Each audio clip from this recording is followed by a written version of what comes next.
Life presents challenges to everyone without exception.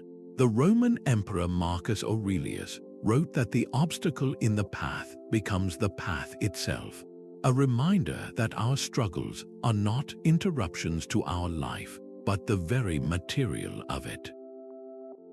This ancient wisdom offers a powerful key to building a resilience that does not crumble under pressure. In this exploration, you will discover a set of specific, timeless principles that forge an unshakable inner strength.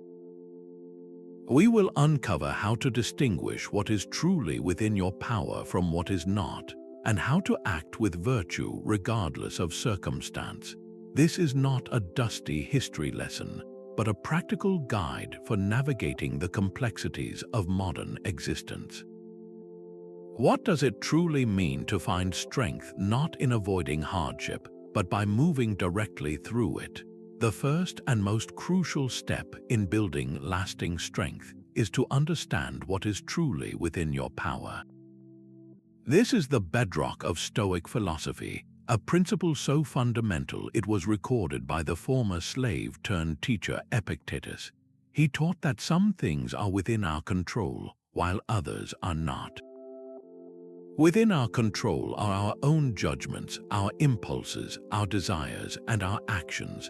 Everything else, from the weather to the actions of other people, from our reputation to our own physical health, is not directly within our command. This is not a suggestion but a clear division of reality. The source of our turmoil, the Stoics argue, comes from confusing these two realms. We exhaust ourselves trying to command the uncontrollable, and we neglect the one domain where we are truly sovereign, our own inner world. Epictetus opens his Enchiridion with this very idea, stating that the chief task in life is to identify and separate matters so that we can clearly say, "This is within my power, and that is not." Imagine you are at an airport and your flight is suddenly cancelled. The cancellation itself, the airline's policies, the weather causing delays, these are all outside your control.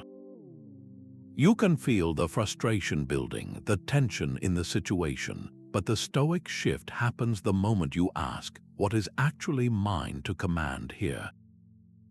Your control lies in how you choose to respond. You can calmly seek alternative routes, use the time to read, or call to inform others of the delay.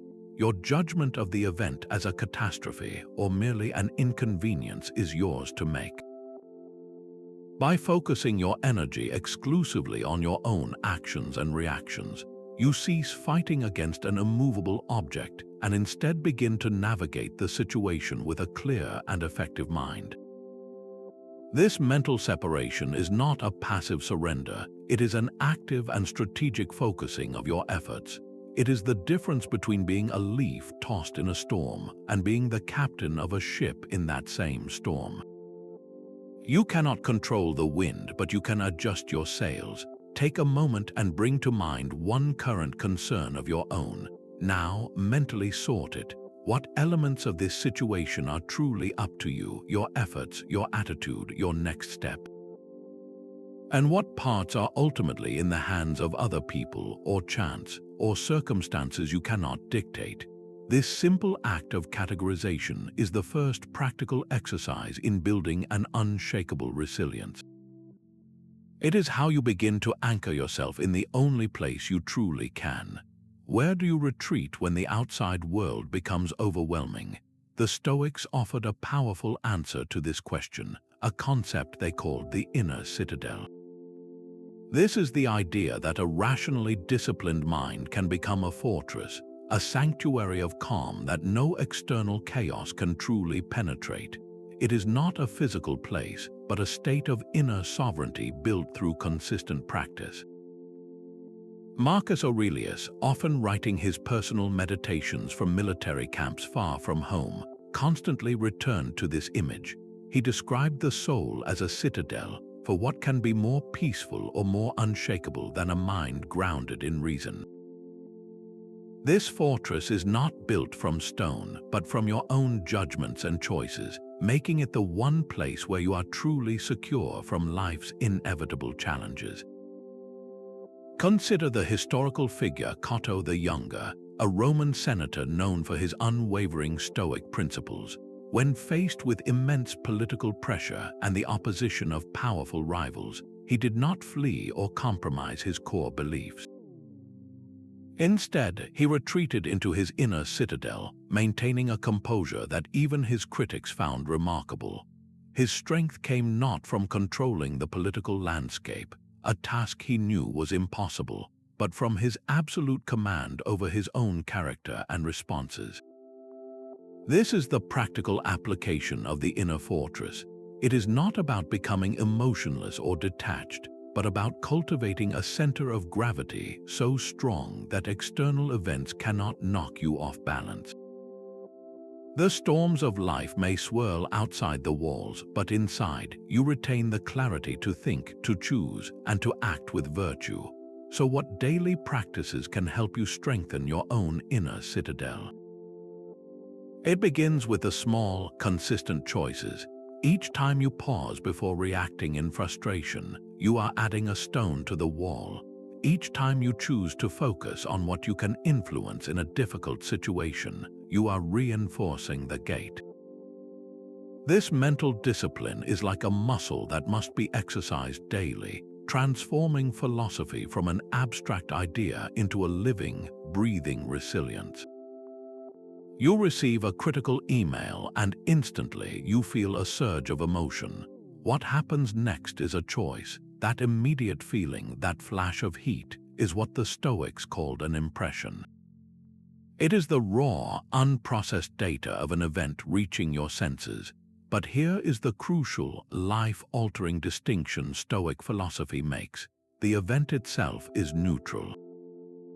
The email is just text on a screen.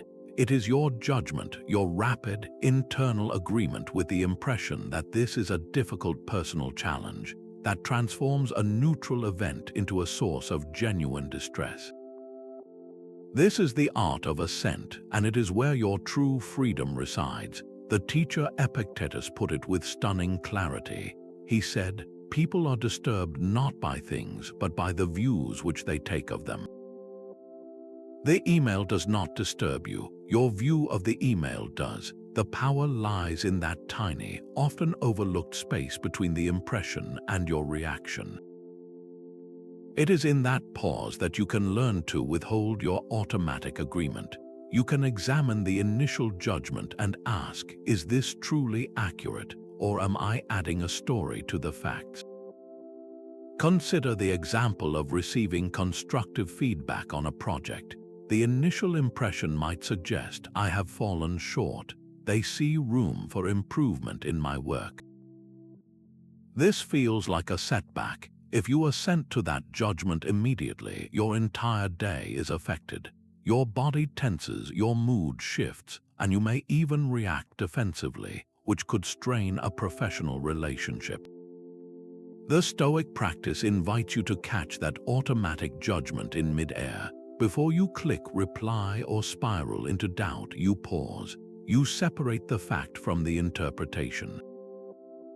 The fact is, my supervisor suggested several changes. The interpretation I added is that this means I am not capable. Is that the only possible interpretation?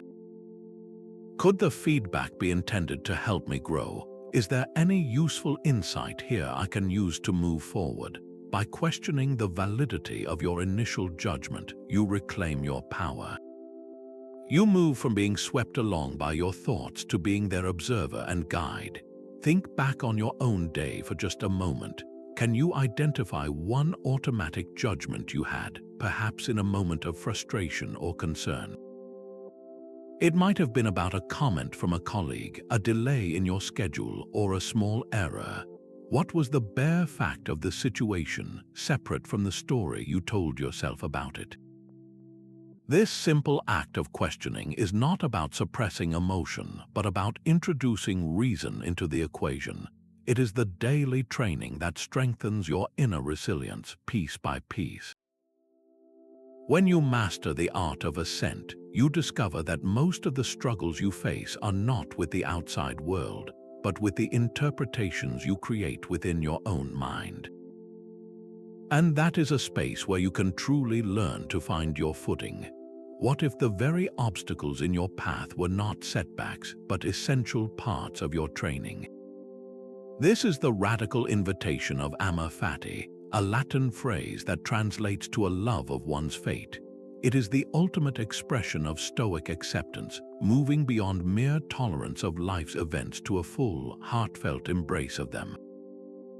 The philosopher Friedrich Nietzsche, whose ideas were deeply influenced by the Stoics, famously wrote that his formula for human greatness was Amor Fati, the desire for nothing to be different, not in the future, not in the past, not for all eternity. This is not a passive resignation, but an active, creative process of weaving every thread, especially the dark and difficult ones, into the fabric of your life.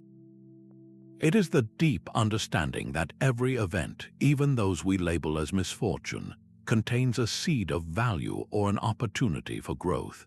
Marcus Aurelius constantly reinforced this in his private writings, reminding himself that the impediment to action advances action, and what stands in the way becomes the way. He saw the universe as a single, living, interconnected whole, and to fight against any part of it was to fight against the natural order itself, a battle you could never win. Amor Fati is the choice to stop fighting and start participating fully in your own story. Think of a personal story you may have, perhaps a job you did not get or a project that did not work out as planned. In the moment, it feels like a pure loss, a disappointment. But with the lens of Amor Fati, you can look back and see how that closed door guided you onto a different path, one that led to a better opportunity you had not even considered, or taught you a crucial lesson about your own strengths and weaknesses. That experience was not an interruption of your life, it was a necessary part of its unfolding. It was your training, so take a moment and bring to mind a past difficulty you have faced. Instead of focusing on the discomfort of it, ask yourself this simple question: what is one positive outcome or lesson that ultimately came from that experience? Perhaps it revealed a true friend, taught you patience, or sparked a new direction you would have never chosen otherwise.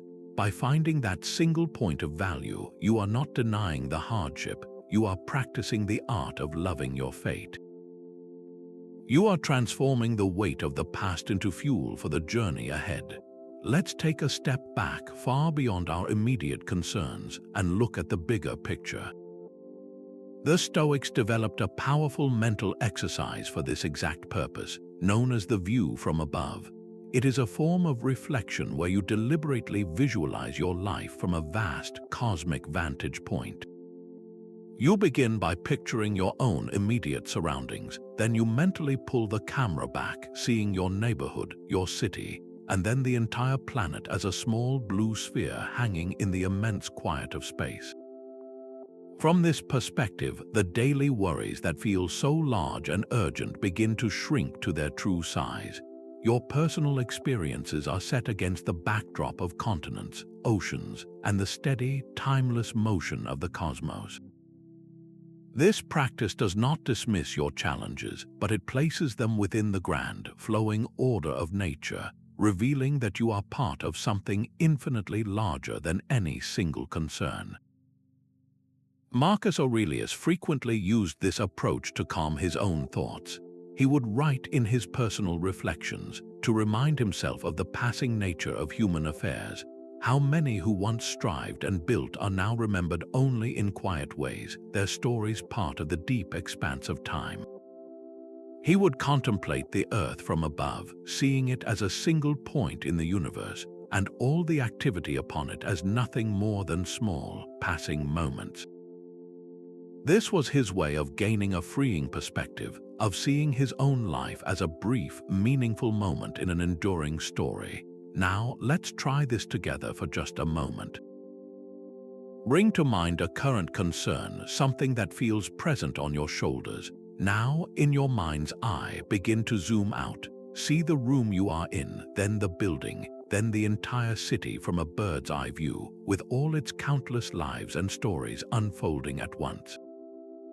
Now pull back further, seeing the curve of the planet, wrapped in clouds and resting in the peaceful expanse. From here, can you feel the scale of things shifting? Your concern has not vanished, but it now exists within a context of breathtaking beauty and deep stillness. The next time you feel overwhelmed, remember this view. It is always available to you, a quiet reminder that while your challenges are real, they are also small, and you are connected to a strength far greater than they are. We often believe that avoiding thoughts of potential difficulties will keep us safe from anxiety. The Stoics proposed the exact opposite. They practiced a powerful exercise known as Premeditatio Malorum, the premeditation of things that may challenge us. This was not an invitation to pessimistic worry, but a deliberate and rational rehearsal of life's possible hurdles. By calmly envisioning what could go differently than planned, they aimed to drain future hardships of their power to shock and paralyze us. The Roman philosopher Seneca was a strong proponent of this method. In his letters, he suggested we should anticipate periods of financial change, the absence of certain comforts, and the health shifts that are part of every human life. He wrote that we should send our thoughts ahead to face all these possibilities, not as dreadful certainties, but as events within the realm of human experience. This mental preparation transforms the unknown into the familiar. When a situation you have already considered in your mind then appears in reality, it feels less like a catastrophe and more like a circumstance you have already begun to navigate. Think of it as a fire drill for the soul. You do not conduct a fire drill because you expect a fire. You do it so that if the alarm ever sounds, you do not panic. You know the procedure. Your mind and body have a pre-established path to follow. This is the essence of Premeditatio Malorum. It builds a resilience rooted in preparedness, not in fear. Let's try a small, practical exercise right now. For a moment, vividly imagine being without a common convenience like your phone for an entire day. Do not just think about the fact of it being gone. Picture the specific moments of mild frustration. You cannot check the time. You cannot look up a piece of information instantly. You feel a slight disconnect from your usual routines. Now, notice what happens next in your mind. You begin to mentally problem solve. You remember there are clocks on walls. You recall that you can ask people for information, and you realize the world continues. More importantly, this brief exercise often triggers a sudden wave of appreciation for the device you usually take for granted. This is the double gift of this Stoic practice. It prepares you for shifts while simultaneously deepening your gratitude for what you have in this very moment. Tonight, before you sleep, consider spending just 2 minutes with this idea.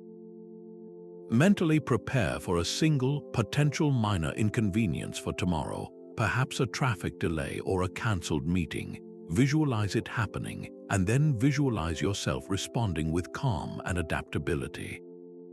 You are not inviting trouble. You are fortifying your inner citadel, ensuring that no matter what the future holds, you have already practiced standing firm. For the Stoic, the quality of your character is the only measure of success or failure. Everything else we commonly chase, wealth, status, even our physical health, falls into a separate category known as indifference. These things have value and are preferred, but they are not good in themselves. Why? Because they can be taken away by forces beyond our control, and their possession does not guarantee a life well lived. True good and what is not, the Stoics argued, reside only in the choices we make and the character we build. This single idea completely redefines the nature of hardship. If your worth is not tied to your bank account, your job title, or public opinion, then no external circumstance can truly harm you. It can cause you discomfort, yes, but it cannot damage your core self unless you allow it to compromise your virtue. This is the ultimate anchor in any storm. The Stoics identified 4 cardinal virtues as the pillars of this unshakable inner strength. Wisdom is the ability to navigate complex situations with sound judgment, to see the world clearly without the distortion of fear or desire. Courage is not the absence of fear, but the strength to act rightly in spite of it, to endure challenges with resilience. Justice is the commitment to treating others with fairness, kindness, and community spirit. And temperance is the practice of self-regulation, living with balance and moderation in all things. The teacher Musonius Rufus put it plainly when he said that we do not need to be wealthy or powerful to live a good life. We only need to live according to virtue. Our actions and intentions are what matter, not the external outcomes that so often consume our attention. Imagine a business leader working to guide her company during a severe economic downturn. She works tirelessly, makes strategic decisions with wisdom, treats her employees with justice and compassion, and faces the immense pressure with courage. Despite her virtuous efforts, the company ultimately closes. By the world's standard, she has not achieved her goal, but through the Stoic lens, she has succeeded magnificently. She emerged from the ordeal with her character not just intact but strengthened. She practiced wisdom in her strategy, courage in her perseverance, justice in her dealings, and temperance in managing her own stress and disappointment. The outcome was never hers to command, but her virtuous response to that outcome was, she remains in the only way that ultimately matters, a success. Think back to a recent challenge you navigated. Now, set aside the question of whether you got the result you wanted. Instead, evaluate your response through the lens of these 4 virtues. Where did you act with wisdom and clear judgment? Did you find the courage to face the difficulty head-on? In your interactions with others, did you choose fairness and kindness? And did you maintain a sense of balance, or were you swept away by the emotion of the moment? This shift in focus from outcome to character is the most profound transformation Stoicism offers. It is how you build a life where no hardship can ever truly defeat you. Much of our struggle comes not from what we have, but from what we deeply wish for. This is the territory the Stoics sought to master through what they called the discipline of desire. It is the practice of guiding your wants to align with thoughtful reason and the natural rhythm of life, rather than being swept into endless restlessness by every passing impulse. The aim is not to remove wanting itself, but to focus it only toward what is genuinely good and within your influence, which is to live with character and purpose. This gentle shift in focus is what eases the root of so much inner unrest. Epictetus offered a clear and freeing perspective. He said that freedom is not found by feeding every want, but by letting go of the ones that do not serve us. He spoke of those restless urges for outside approval and possessions that we sometimes believe will make us whole. The Stoics drew a thoughtful line between desires that are natural and needed, like nourishment and meaningful connection, and those that are based on vanity and emptiness, like the chase for fame, endless wealth, or the constant good opinion of others. Natural wants have limits and can be met. Vain longings are endless, a hollow space that never feels full. Consider the modern wish for social media recognition. You share a photograph or a reflection, and then you wait. The number of responses becomes a measure of your value in that moment. When the reaction is quieter than you imagined, a subtle unease can appear. This is a clear example of a misplaced desire. You have linked your sense of calm to a result entirely outside your own hands, the opinions of countless unseen individuals. The discipline of desire invites you to bring that need for affirmation back inside your own care. Your only true task, the one thing truly within your control, is to act with good intention and honesty. Whether others acknowledge you or not is their own matter, and to tie your peace of mind to their reaction is to offer away the key to your own inner steadiness. So take a quiet moment and bring to mind one longing you carry, something you find yourself reaching for that is finally not yours to command. It might be a certain role at work, a particular person's fondness, or a specific measure of material comfort. Now, without judgment, simply notice the weight of that wish. What would it feel like to softly loosen your hold on the result, to focus completely on your own thoughtful actions, and to welcome whatever outcome life brings? This is not surrender, it is the meaningful choice of inner quiet over outside chance, and it is the very heart of enduring resilience. Our inner strength is not for hoarding. It is meant to be expressed through purposeful action in the world. This is the Stoic discipline of action, the natural extension of a resilient mind. While we accept that we cannot command the results of our efforts, we are still called to act, and to act with justice and for the common welfare of humanity. This transforms our daily efforts from personal challenges into contributions to something larger than ourselves. Your actions become your offering, and the value lies in the intention behind them, not in the recognition that may or may not come. Marcus Aurelius, one of the most influential figures of his time, often wrote notes to himself about this very duty.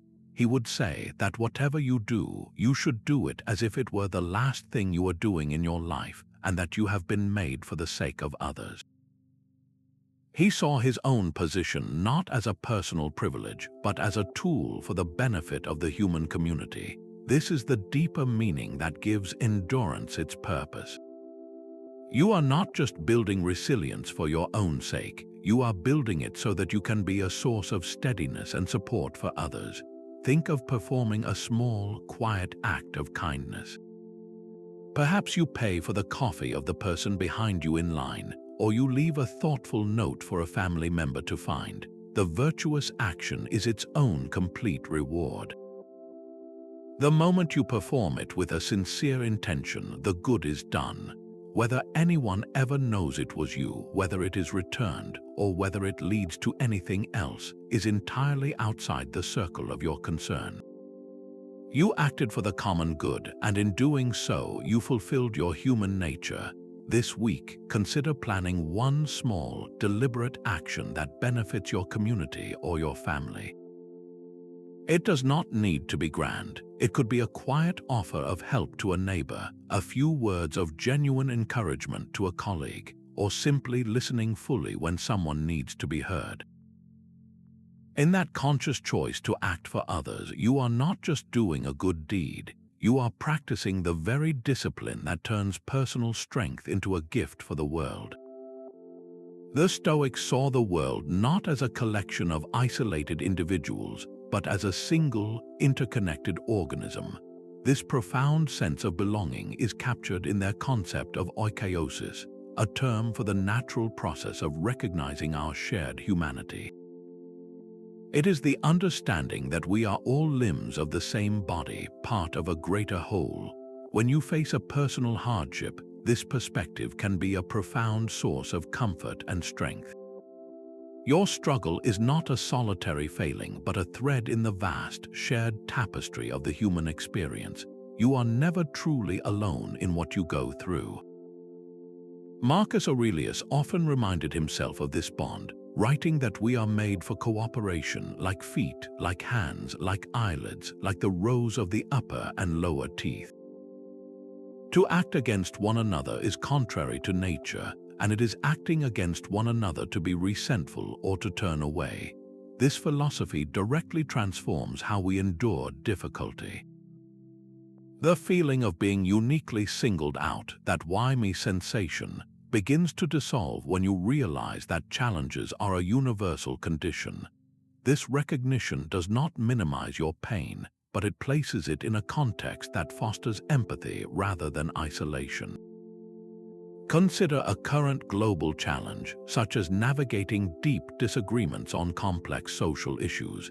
It is easy to view those on the other side with partisan anger, to see them as an opposing force.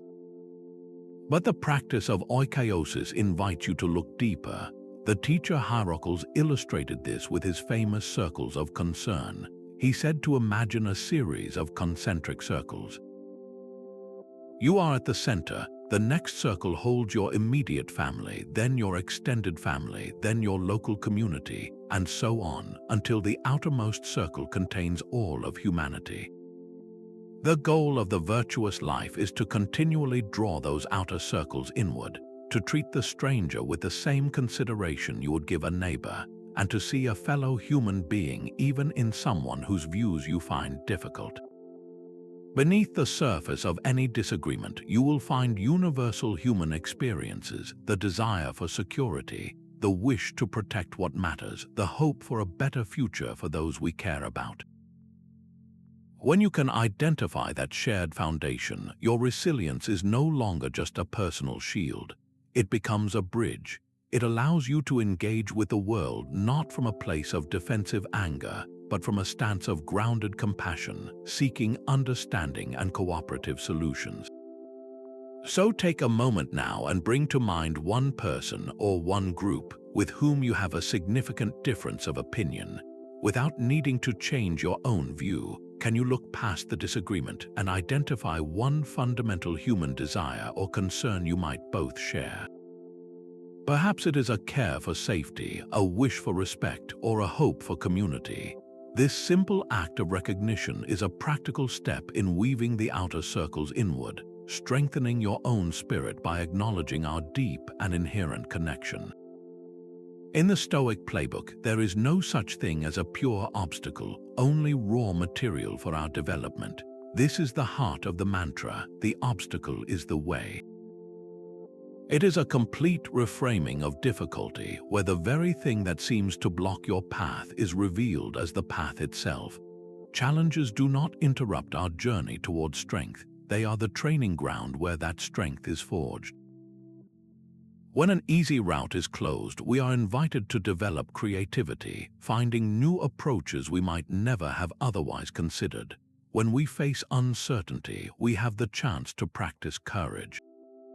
And when we feel weary, we learn the true meaning of perseverance. This is not a distant idea, it is a practical tool for transformation. Marcus Aurelius wrote in his personal meditations that the impediment to action advances action, and what stands in the way becomes the way. He was not offering a simple comfort but pointing to a fundamental principle of nature. A river does not stop when it meets a stone, it flows around it, and in doing so, shapes a deeper, more resilient channel. History offers a powerful example in the story of Thomas Edison. His laboratory, a center of his life's work, was once engulfed by a major fire, affecting years of research and prototypes. In that moment, watching the flames, he could have seen only a devastating close.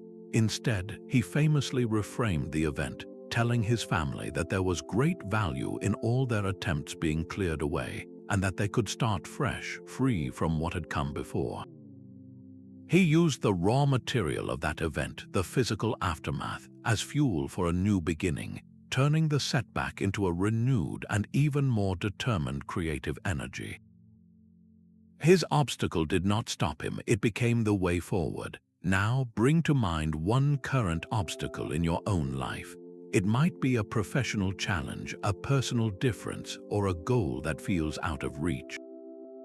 Instead of seeing it as a wall, ask yourself this single question: how could this very situation be used as fuel? What skill could it invite you to develop? What patience could it teach you? What new direction might it be quietly pointing you toward? The obstacle is not your opponent, it is your teacher, and the way through it is to begin using it piece by piece to build the person you are becoming. Let's talk about the one certainty we all share and how remembering it can make us more alive. The Stoic practice of Memento Mori, a Latin phrase meaning remember you must die, is perhaps the most misunderstood of their tools. This is not a morbid obsession with an ending, but a profound technique for breathing urgency and vivid gratitude into every single day. It is the gentle, constant whisper that this moment is precious precisely because it is not guaranteed. Seneca captured this beautifully when he wrote that life is long if you know how to use it. He argued that it is not that we have a short time to live, but that we waste a great deal of it. We postpone our best intentions, we delay telling people we care, and we put off living by our deepest values, acting as if we have an endless supply of tomorrows. Memento Mori is the antidote to that postponement. It is the practice that asks, if not now, then when? Marcus Aurelius took this idea into the smallest of actions. He advised himself to perform every action as if it were your last, to let go of all aimless wandering and emotional resistance. Imagine approaching a simple conversation with a loved one or a routine task at work with that level of presence and care. The pettiness and irritation that often cling to such moments simply fall away, replaced by a focus on what is truly meaningful. The awareness of impermanence does not create fear, it creates priority. To make this tangible, try a simple physical practice. Find a small, smooth stone or a single coin and place it in your pocket each morning. Let this object be your personal reminder of what matters most. Every time you feel its weight during the day, let it be a silent, non-judgmental nudge. It asks you, is what I am doing right now worthy of my limited and precious time? This is not a call for grand, dramatic gestures, but for a more sincere and attentive way of moving through your ordinary hours. So here is a question to carry with you.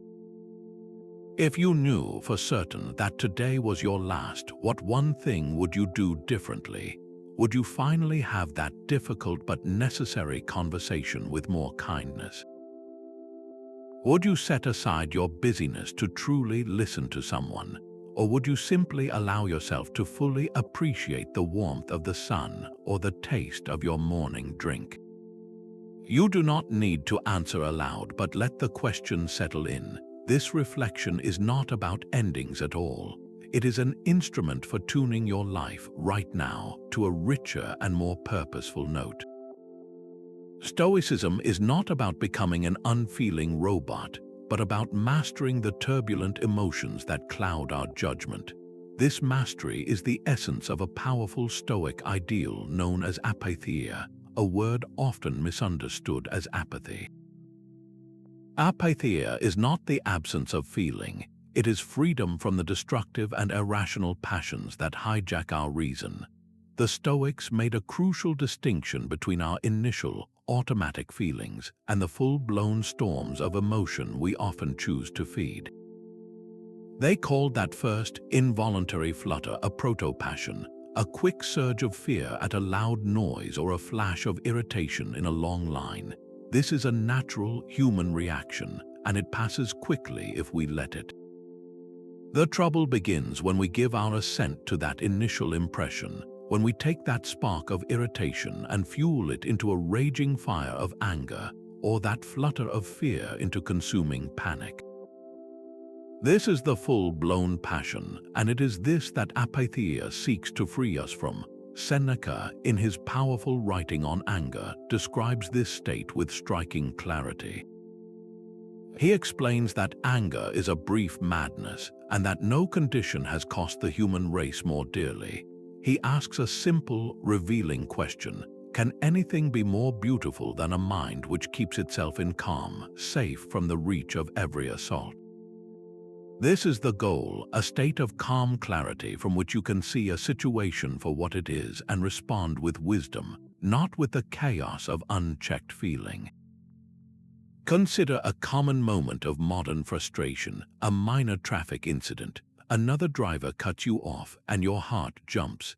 That initial jolt of alarm is the proto-passion. In the next moment, you have a choice. You can assent to the judgment that this person has personally wronged you, feeding that spark into a blaze of road rage, honking, shouting, and carrying that toxic energy with you for miles. Or you can acknowledge the initial shock, let it pass through you, and then from a place of apatheia, focus on what is within your control, calmly adjusting your driving to ensure safety for everyone. The situation is the same, but your inner state and your response are completely different. One reaction creates more chaos, the other solves a problem.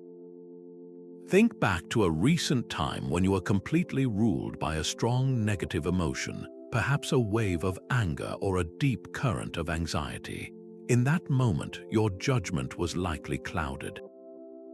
Your thoughts might have raced in circles, and your actions may not have reflected your truest self. Now, gently consider how a state of apatheia, that calm inner clarity, might have changed your response. What different choices would have been available to you from that place of quiet strength? This is not about suppressing your humanity, but about reclaiming the helm of your own mind, so you can navigate life's storms instead of being capsized by them. The Stoics believed that every event, including our hardships, is a thread in a perfectly woven cosmic tapestry. This is the profound principle of Sympatheia, the understanding that the universe is a single, rational, living entity where everything is interconnected. Nothing occurs in isolation. A change in one part of the whole creates a ripple that touches all others, a dance of cause and effect on a scale so vast our minds can barely grasp it. The earlier Stoic teacher Cleans captured this in his beautiful hymn to Zeus, describing the cosmos as a great, unified being that steers all things with purpose. He saw the entire universe as a single commonwealth of which we are all citizens. This is not a cold, mechanical system, but a living, breathing whole of which you are an inseparable part. When you internalize this view, your relationship with fate transforms. A personal struggle ceases to feel like a random, cruel error and instead becomes a note in a grand, coherent symphony. You may not understand the composer's full score, but you can trust that your part is essential to the music itself. This provides a deep, anchoring sense of belonging that transcends any temporary difficulty. Marcus Aurelius constantly returned to this wellspring of comfort, writing that whatever happens to you has been waiting to happen since the beginning of time. He saw the twining causes, the hidden web of existence, as being woven together with your own destiny. Consider the immense power of a natural event like a forest fire.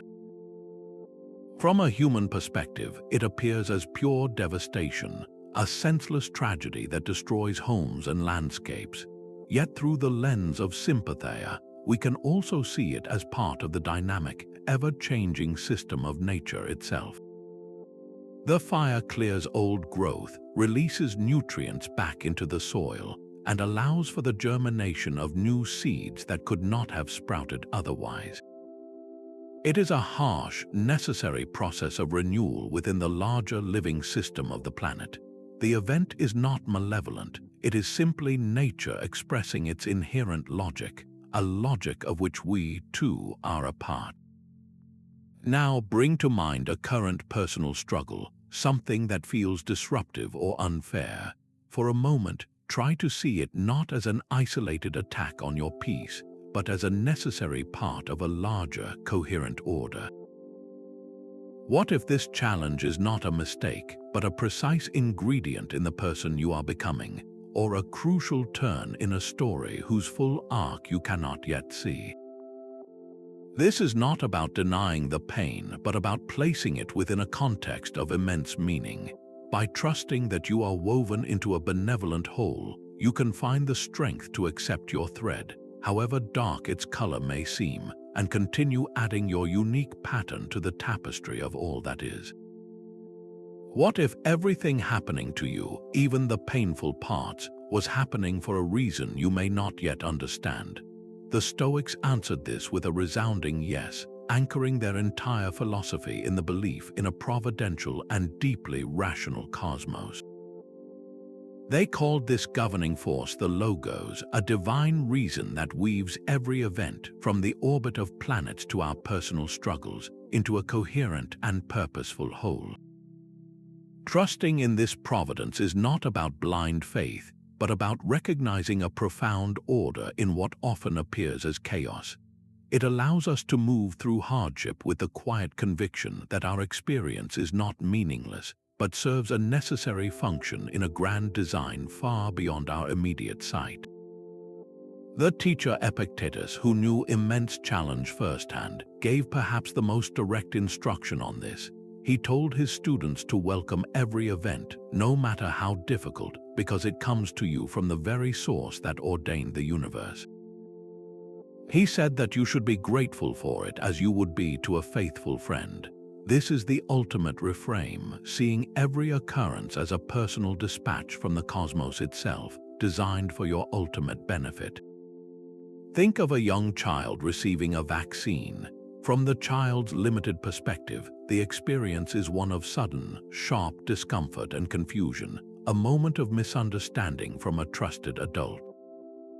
They cannot possibly comprehend the complex science of immunology, the way this brief unease builds a powerful defense against future illness.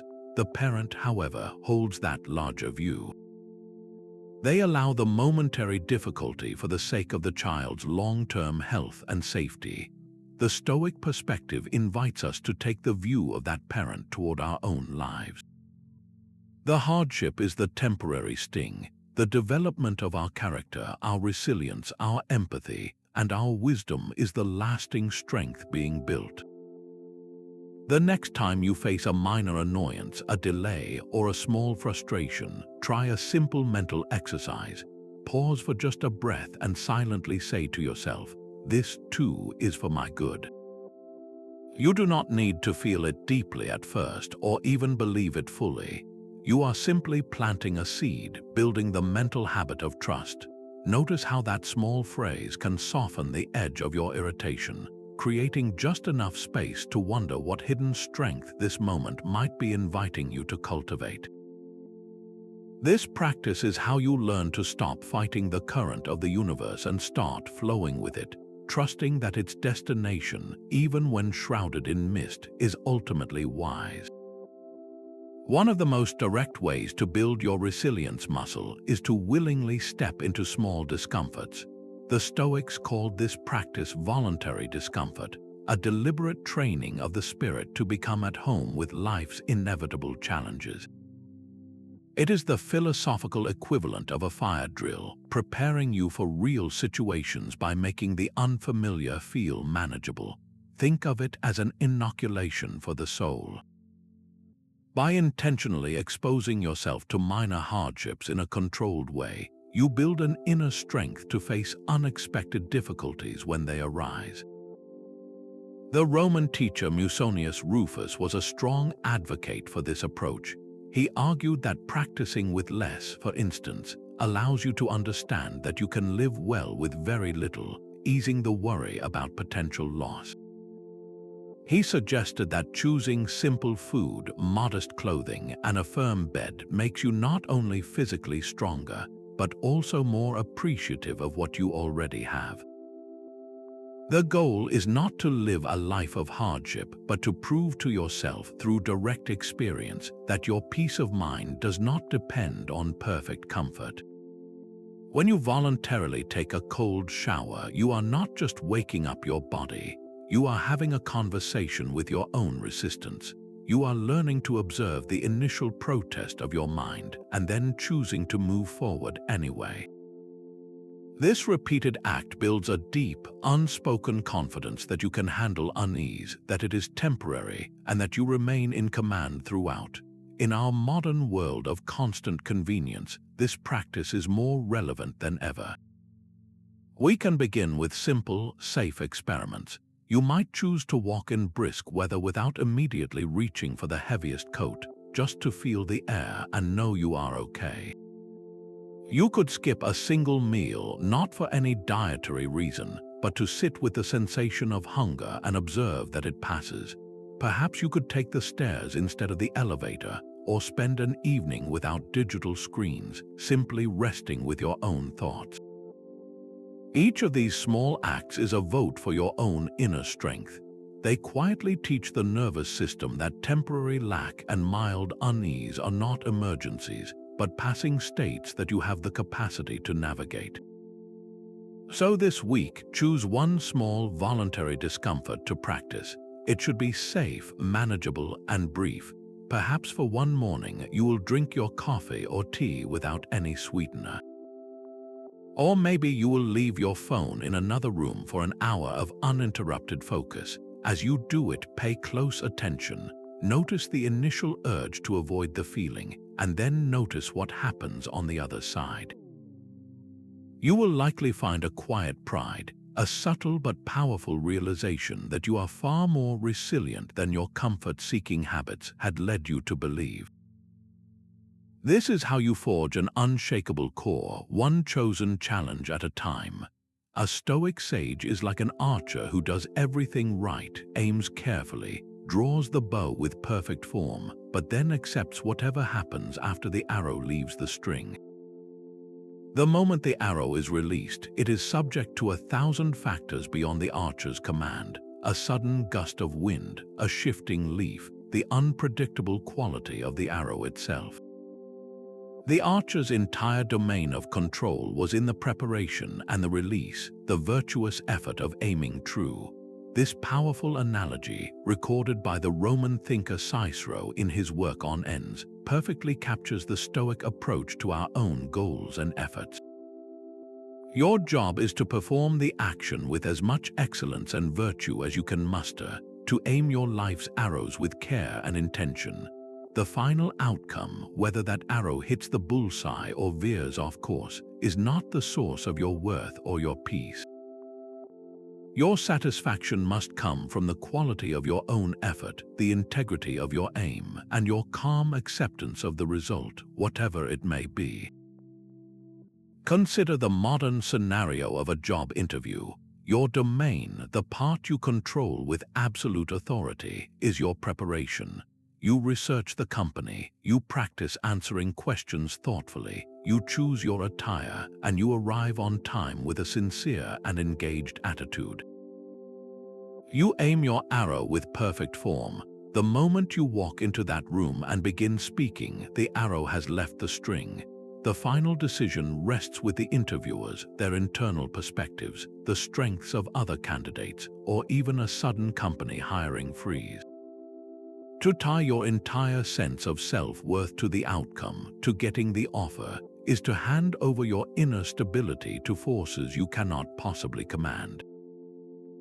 If you prepared with excellence and conducted yourself with integrity, you have already succeeded in the only way that truly matters.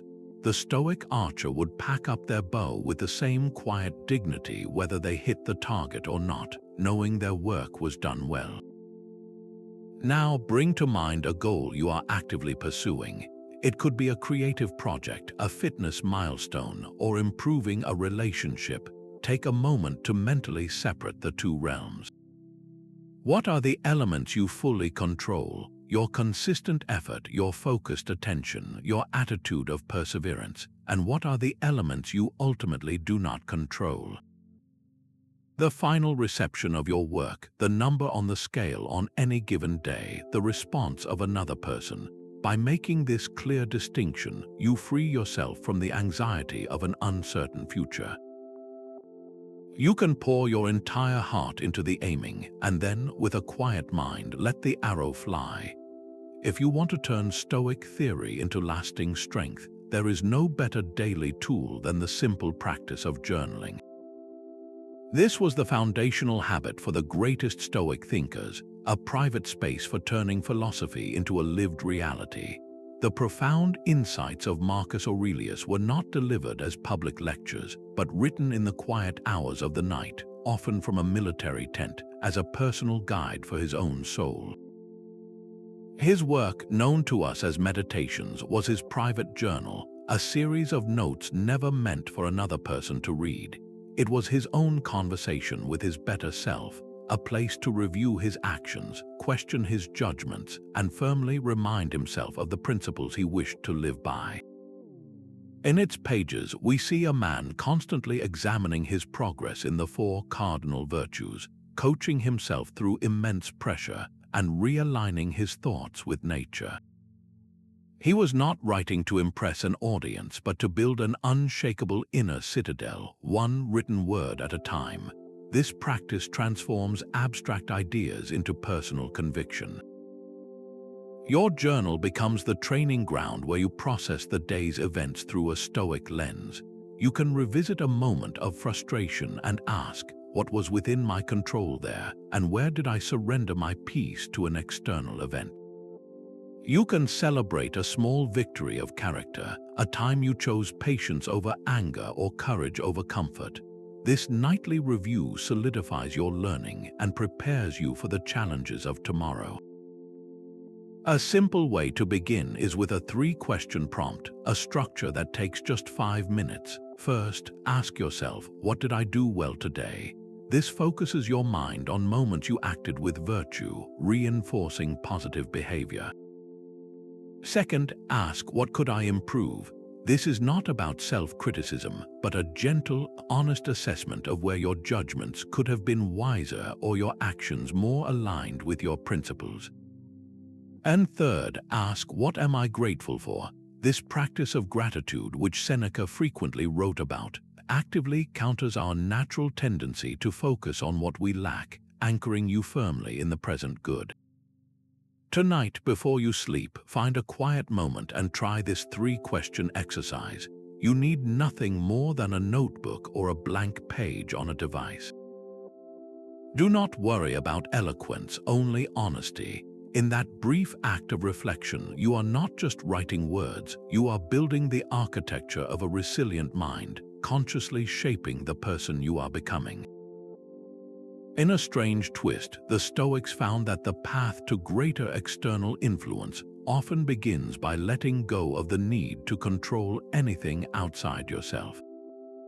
This is the paradox of control. When you stop trying to force other people's actions or dictate every outcome, you unlock a far more potent form of power, the power of a steady and virtuous character. Your inner state becomes your greatest tool for shaping the world around you.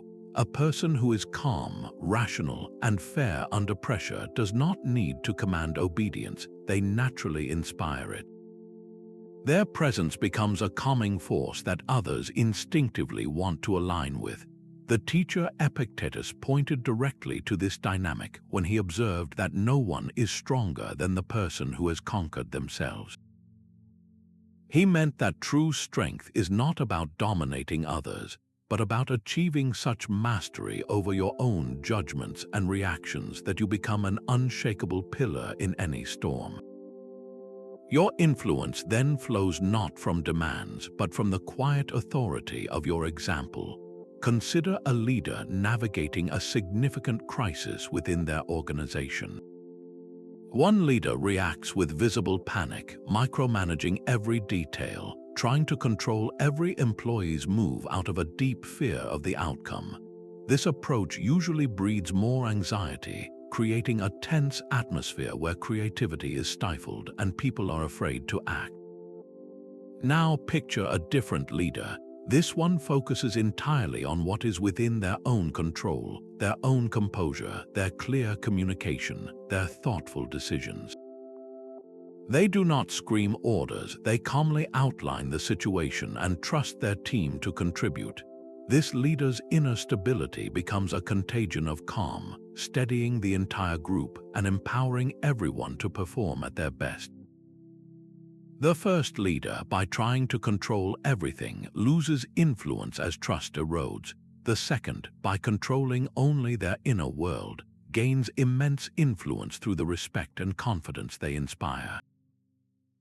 Now bring to mind one relationship in your own life where you sometimes feel a strong desire for a different outcome from the other person. It could be with a family member, a colleague, or a friend. Notice the subtle tension that arises from the wish to control their choices or opinions. What if, just for a day, you consciously released that need? What if you focused entirely on your own role in the dynamic, on being the most patient, understanding, or principled version of yourself you can be? without any expectation of how they should respond. This shift does not mean you stop caring. It means you start influencing the only part of the equation you ever truly could, your own contribution. Our sense of self can be rocked just as easily by a compliment as by an insult, and the Stoics had a solution for both. They placed both praise and blame in the same simple category as externals. These are things outside your complete control, and therefore they do not define your true worth. Your value is not set by the views of others, whether those views are flattering or harsh, but by the quality of your own character and your commitment to living with virtue. Becoming dependent on outside approval is a risky path because it hands the key to your inner calm to a world that is constantly shifting. You find yourself on a roller coaster you never agreed to ride, lifted by every bit of praise and dropped by every piece of criticism. The Stoic goal is to step off that ride entirely, to find a steady and unshakable ground within yourself. Epictetus offered clear guidance on this, advising his students to remember that a person's praise is not their own but another's. He said you should not be filled with pride by the first, nor dejected by the second. When someone compliments you, receive it with courtesy, but do not absorb it as the final measure of your worth. When someone offers critique, listen for any useful grain of truth it may hold, but do not accept it as a verdict on your soul. Your inner citadel remains standing regardless of the noise from outside its walls. Consider an artist who has just completed a new series of work. One influential review calls it a masterpiece, praising its originality and depth.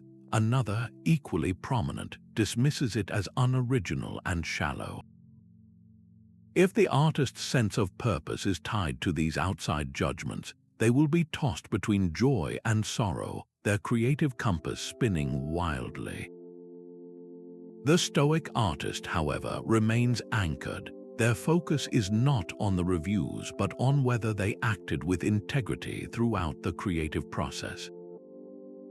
Did they pursue their craft with discipline and honesty? Did they stay true to their own artistic vision? The answers to those questions, which are entirely within their control, form the only review that ultimately matters. Bring to mind a recent compliment or criticism you received.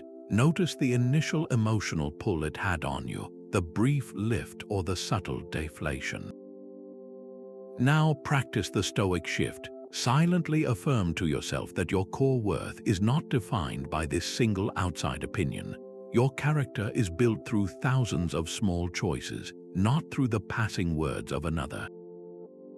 By doing this, you reclaim your inner stability, learning to stand firm whether the world is applauding you or asking you to quiet down. Of all the emotions that can disturb our peace and strength, anger is one of the most corrosive. Here is the Stoic antidote. The Stoics saw anger not as a force of nature we must endure, but as a temporary state of mind we actively choose to indulge. It begins with a single, faulty judgment, the belief that we have been intentionally and unjustly wronged. In his powerful work on anger, Seneca describes it as a brief insanity, a fever of the mind that is always more damaging to the person who holds it than to the person it is directed toward. He asks a revealing question: can anything be more beautiful than a mind which is calm, settled, and safe from the reach of every disturbance? Anger shatters that calm from the inside, and it offers nothing of value in return. It clouds our judgment, leading us to act in ways we almost always regret, and it poisons our own inner world long after the initial moment has passed. The core Stoic insight is that the injustice we feel is not in the event itself, but in our interpretation of it. Someone changes lanes in front of you. The bare fact is that a vehicle moved positions. The story we tell ourselves is that the driver is rude, reckless, and has personally disrespected us. That story is the judgment we assent to, and that assent is the moment anger is born. The Stoic framework for disarming this passion is a practical, step-by-step process. The first and most critical step is to force a pause. When you feel that familiar heat rising, do not act. Create a space between the impulse and the reaction. In that space, question the initial judgment. Ask yourself, was this truly an intentional injustice directed at me? Is it possible this was a simple mistake, an oversight, or the result of the other person being distracted by their own struggle? Then shift your focus to what is within your control, which is your own virtuous response. What would a calm, rational, and just person do in this exact situation? Choosing that response is not a sign of weakness, but an act of immense self-command. Think of a simmering frustration you might be carrying, perhaps from a perceived slight at work or a thoughtless comment from a friend. Apply this questioning process to it now. What was the bare fact of what happened, separate from the story you attached to it? Does holding onto this feeling serve your peace or your strength, or does it only continue to disturb you? By examining the judgment that fuels the frustration, you take away its power, returning your own inner self to a state of calm command. A grateful heart is not a soft heart. It is a fortified one because it constantly reminds us of the abundance that remains, even in moments of transition. This is the Stoic perspective on gratitude, a practice they saw not as a passive feeling, but as an active duty of the rational mind. For the Stoics, to be ungrateful was a form of injustice, a failure to correctly perceive and appreciate the gifts provided by the cosmos and the people around us. This daily practice of thankfulness directly counteracts our natural tendency to focus on what is missing or what has been taken away, anchoring our strength in what is present and good. Marcus Aurelius left us a powerful example in his private writings, where he meticulously listed the things he was grateful for. He gave thanks not for grand triumphs, but for the qualities he learned from others, the guidance of his teachers, the health of his children, and even the simple, profound fact of being alive and possessing a rational mind. His gratitude was a disciplined inventory of the tools and blessings available to him, a conscious fortification against the trials of his day. You can adopt this same practice, but with a distinctly Stoic twist. Instead of only listing the obviously positive events, include the challenges themselves. Be thankful for the difficult project at work because it is building your patience and competence. Be grateful for a past disappointment because it steered you toward a better path or taught you a crucial lesson about your own resilience. This reframes every experience, without exception, as a form of provision from the universe, material for your growth. So here is a simple challenge. Take a moment and write down 3 things you are grateful for today. Let the first 2 be anything you wish, a person, a comfort, a moment of peace. For the third, however, choose one specific difficulty you have faced. Then complete this sentence: I am grateful for this challenge because it taught me. In that act of finding the value within the hardship, you are not denying the struggle. You are performing the rational duty of gratitude, and in doing so, you are turning every part of your life into a source of unshakable strength. The clock is ticking on every one of our troubles and on every one of our opportunities to be strong. This is good news. The very shortness of life that we sometimes fear is the precise reason to stop postponing our resilience. It is a call to stop wasting our limited days on fleeting grievances and to start investing them in what truly endures. Seneca wrote in his powerful essay on the shortness of life that it is not that we have a short time to live, but that we waste a great deal of it. He argued that life is long enough if you know how to use it, and that we are not ill-provided with time but prodigal with it. This awareness is not meant to create anxiety, but to create urgency, the kind that clarifies your priorities in an instant. When you know your time is finite, you stop giving your energy to things that do not matter in the long run. The minor insult from a colleague, the frustration of a long line, the worry about a comment online, these are all distractions that cost you the most precious currency you have, your attention and your presence. Contrast two people facing the same 24 hours. One spends the morning replaying a difficult conversation, feeling the sting of a perceived slight, and allowing that single moment to color their entire afternoon with irritation. They have effectively donated hours of their one and only life to a feeling that will be forgotten in a week. The other person experiences the same difficult conversation, acknowledges the initial discomfort, but then consciously chooses to redirect their focus. They pour their energy into a meaningful project, they reach out to a friend in need, they take a walk and appreciate the fresh air. They have used their time to build something of value, either in the world or within their own character. The difference is not in the events that happen to them, but in their perception of time itself. One sees time as something to be spent reacting, the other sees it as something to be spent building. So take a quiet moment and look back on your last 24 hours. How did you spend your attention? What portion of your day was given to enduring temporary hardships with grace, and what portion was lost to amplifying them? If you carried the conscious weight of life's brevity with you today, what one thing would you have done differently? Would you have spoken more kindly, started that project you have been putting off, or simply sat in stillness for a few minutes without feeling rushed? This reflection is not about regret, it is about recalibration. It is about using the finite nature of time as the fuel for a life of purposeful strength, starting with the very next hour you are given. While Stoic strength is an inner project, it is not a solitary one. We are fortified by the company we keep. The ancient Stoics placed immense value on friendship and community, viewing them not as luxuries but as essential training grounds for developing virtue. A life lived according to reason is difficult to sustain in isolation. The people we surround ourselves with act as a constant mirror, reflecting our own standards back to us and providing the support necessary to navigate life's inevitable trials.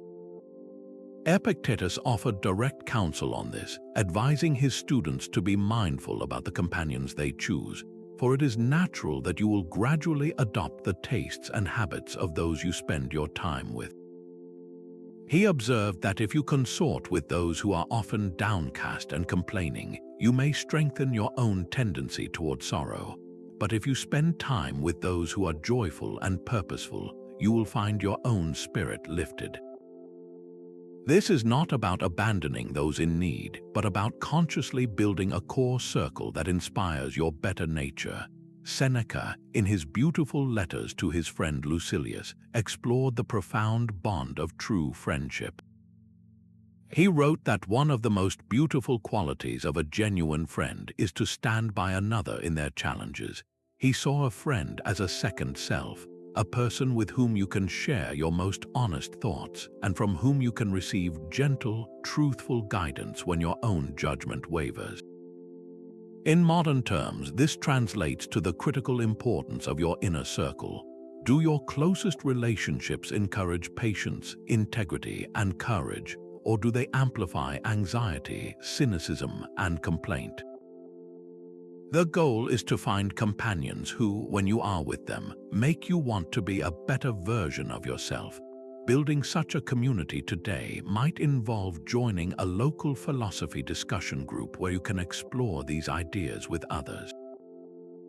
It could mean curating your social media feed to follow voices that share uplifting and thoughtful content, turning a digital space into a source of daily inspiration rather than distraction.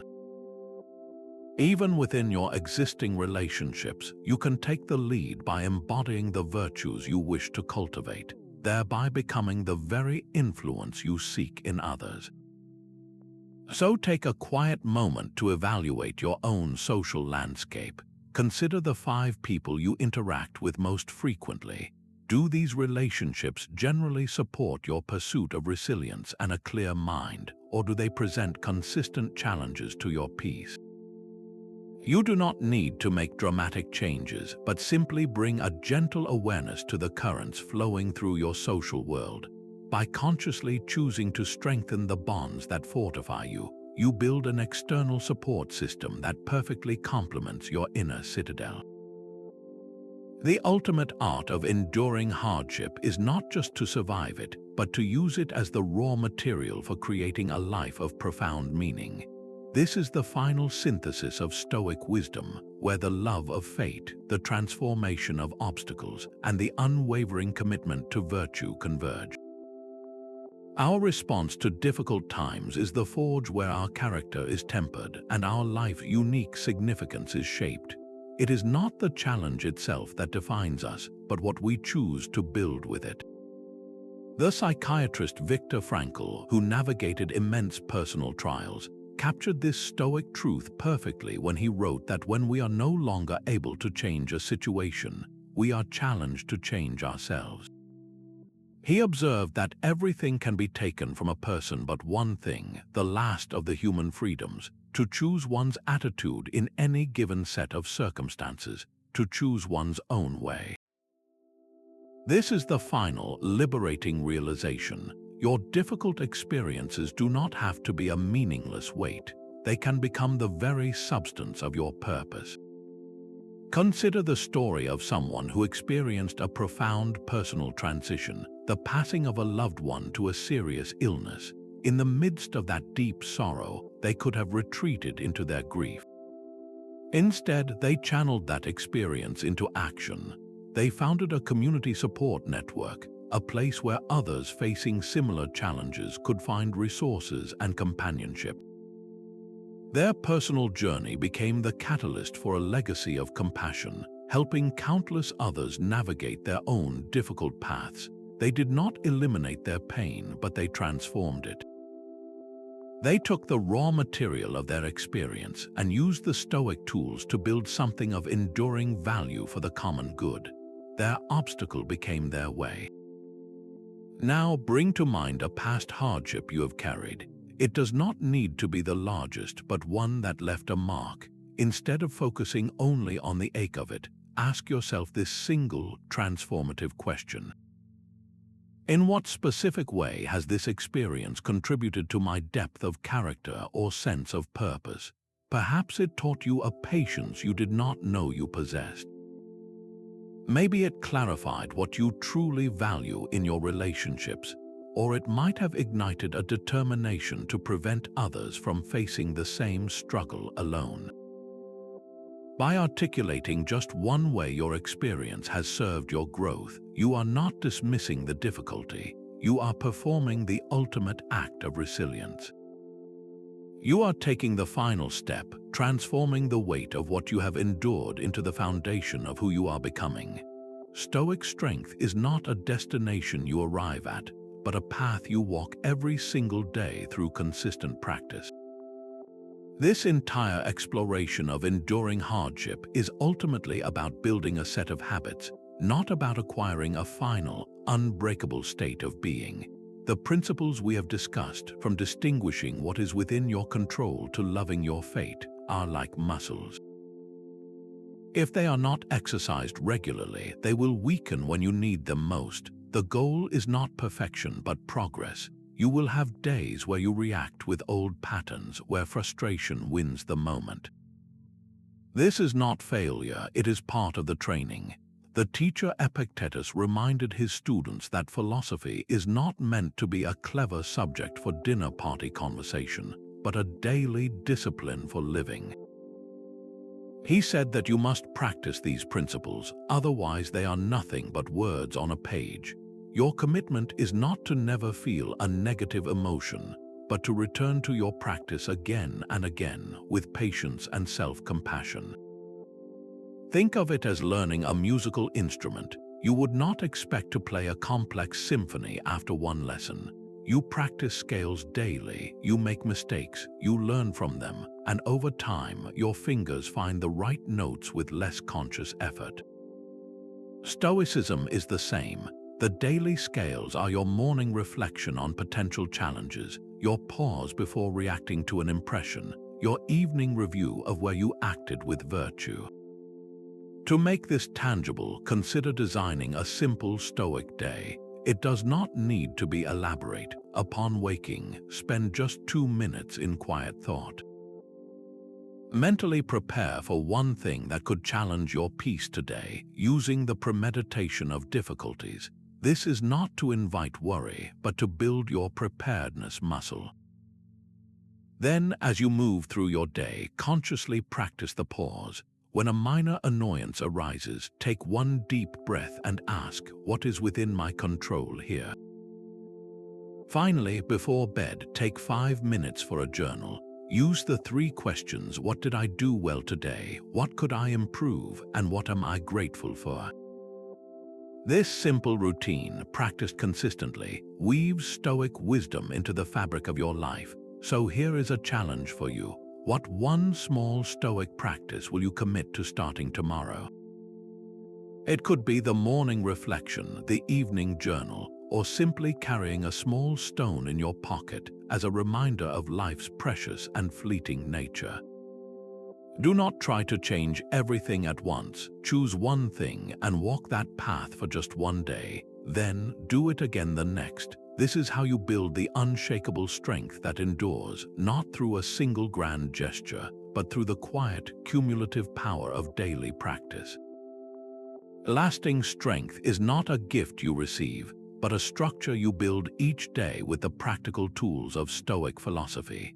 It emerges from the consistent practice of distinguishing what is within your power from what is not, of choosing thoughtful action for the common good, and of reframing every challenge as the very material for your growth. This is not an abstract ideal, but a living discipline for navigating the complexities of a real and often demanding world. Marcus Aurelius offered a final, guiding thought on this enduring journey, writing that the art of living is more like wrestling than dancing, in that you must stand prepared and steady against every test, however unexpected. The true nobility lies not in avoiding the effort, but in meeting it with a good heart and an unwavering character. You are the author of this strength. The principles are here, waiting not for a someday of perfect conditions, but for the simple, decisive choice to begin applying them today, in the very next moment you face. As you move forward from here, we would love to hear which Stoic practice resonated most deeply with you. Share your thoughts in the comments below, and let us continue this conversation as a community, learning and growing together in the art of enduring